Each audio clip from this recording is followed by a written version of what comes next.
Okay. Mabilis na ba si sir? Mabilis diba? So, pero naintindihan naman, di ba? Okay. Let me give you some questions. In what century the Renaissance began? Yes. Number 2. Yes. Who are the most famous artists in the Renaissance period? Who are the foreign Renaissance? Yes. Michelangelo, sino pa?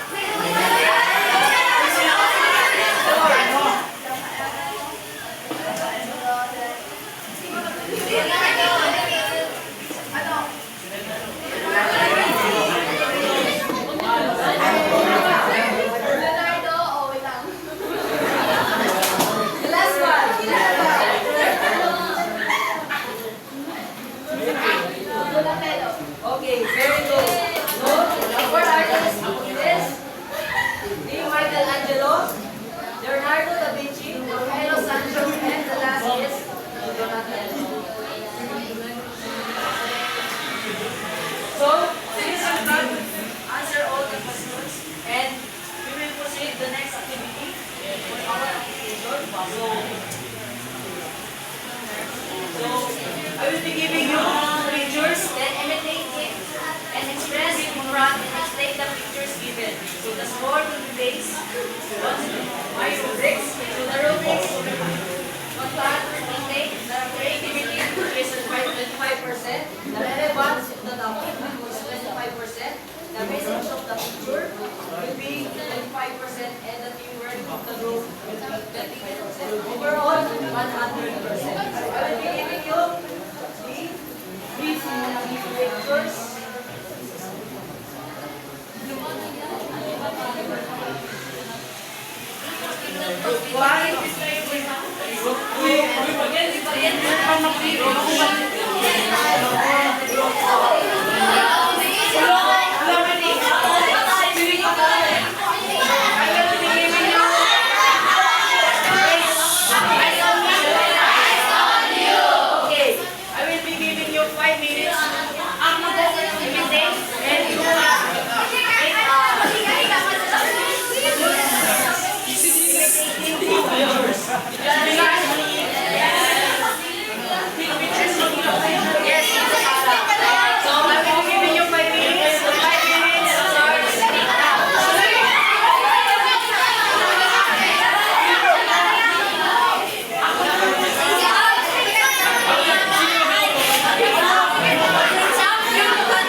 Bakit sila yung pinaka-major famous artists during their Renaissance time?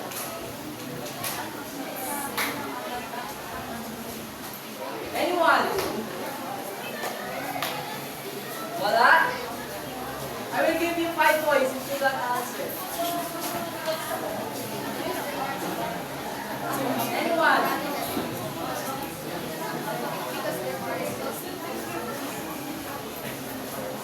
Yes? Because their arts are real-life figures, naturalistic portraits of human beings, and symmetry and balance. Yes, very good. Naturalistic portraits and human beings. So meaning, parang totoo-totoo yung painting na ginawa nila. Do you understand ba? Yes. Okay.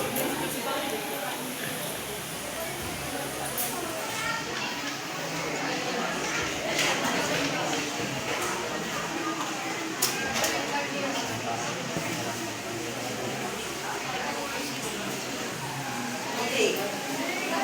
So,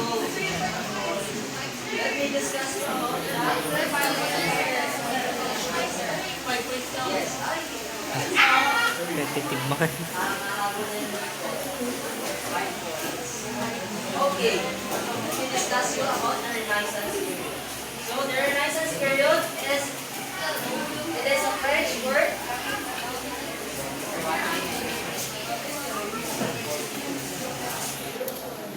It is a French word, means revert. So the last period is economic progress. Its period suited enthusiastic and studying the ancient philosophy artistic values. So the Renaissance period, it is in 14th century, and it is means the French means revert. So these are the Italian Renaissance. So the Italian Renaissance began at late in 14th century. It focused on realistic and humanistic arts.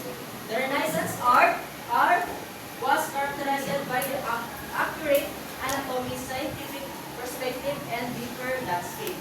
So these are the three components of Renaissance period. The first one is the painting. The painting is part of real life pictures. So as you can see, sa mga pictures ay parang totoo talaga yung painting. It is, tama ba or hindi? Okay. So the second one is the sculpture. Naturalistic portraits of human beings. And the last, the architecture, it is a symmetry and balance. So let's proceed. The Renaissance was a basic experiment. It brought into view like a human figure in Greek arts. So these are the four Renaissance artworks and artists. So the first one is Michelangelo. So Michelangelo was regarded as the greatest living artist. Of his remains the one of the most characterized artists in his history. Because his masterpiece, his painting, sculpture, and architecture are the most famous artworks ever created. So these are their notable works. Include the Mayenta, Moses, Till what time siya? Till what time siya? David, and down to God. So the second is Leonardo da Vinci. So Leonardo da Vinci was the Italian painter, and he was known as the ultimate Renaissance period. So historians consider the painters the greatest of experiment humanist classical values in this world. So these are the famous works that include The Last Supper, Virtual Man, the Mona Lisa, the Virgin of the Rocks, and the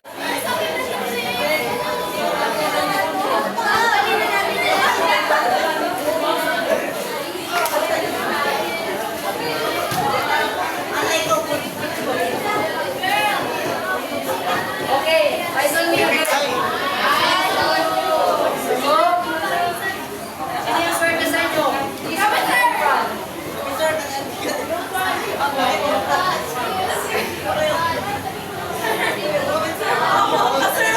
Okay.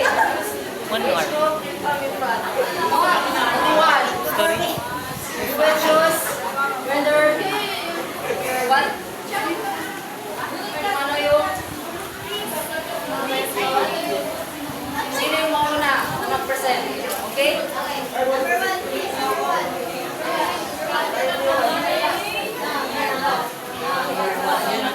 Got the number one. Number one. Okay, please go in front of it. Okay na.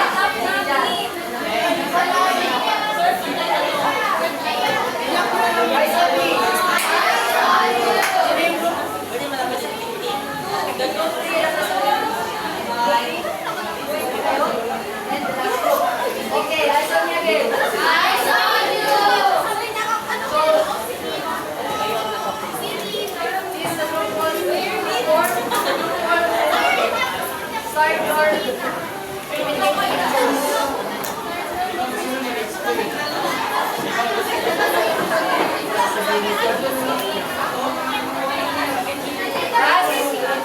eyes on me.